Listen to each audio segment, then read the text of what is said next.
Hello guys, nandito tayo sa Cabuyao Bayan. Ang ating landmark ay ito po, Mr. Liam po. Tsaka po itong bagong Chowking. Ito po yung ating landmark. Tapat lang po nito yung ating gagawa ng video. Meron po kasi dito sobrang sarap na milky cheese donut. Na dito nyo lang po siya mabibili yung sobrang sarap na to.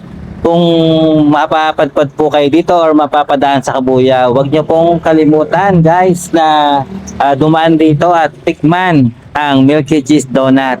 Maaga po ito, maaga pa lang ay ubos na to. Pagdating ng mga alas 4 o siguro alas 3, paubos na po yung kanilang paninda.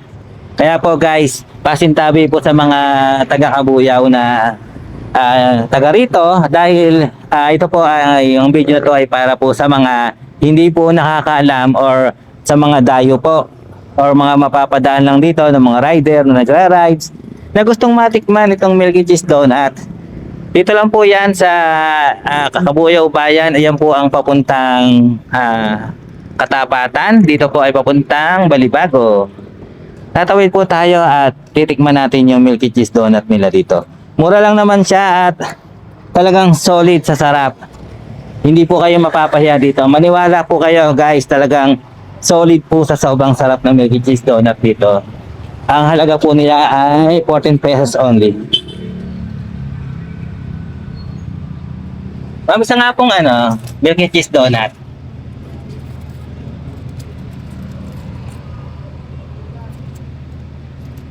Okay.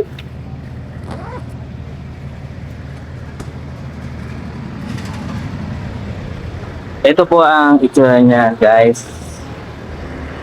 Titikman po natin para malaman po natin kung talagang sobrang sarap.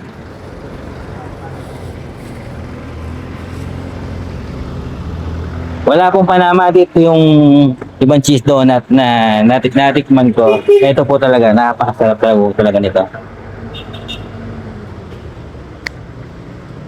Solid talaga guys. Sobrang sarap.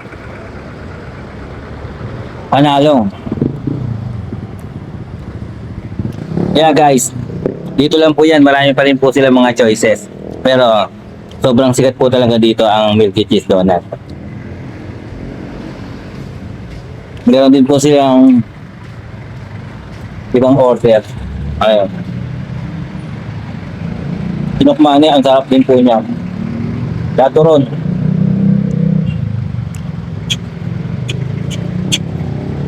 Simple lang po yung kanilang tindahan pero ang sasarap po ng tinapay dito. Pero number 1 na sobrang sikat. Ito pong milky cheese donut. Wag po kayo pupunta dito ng mga alas 3 pababa. Panigurado po, wala na po kayong aabutan. Kasi po ay sobrang mabili talaga yung milky cheese donut dito.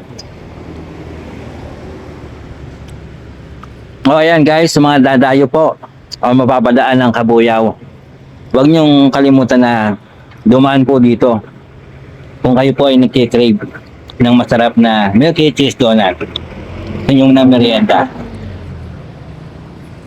See you in next vlog.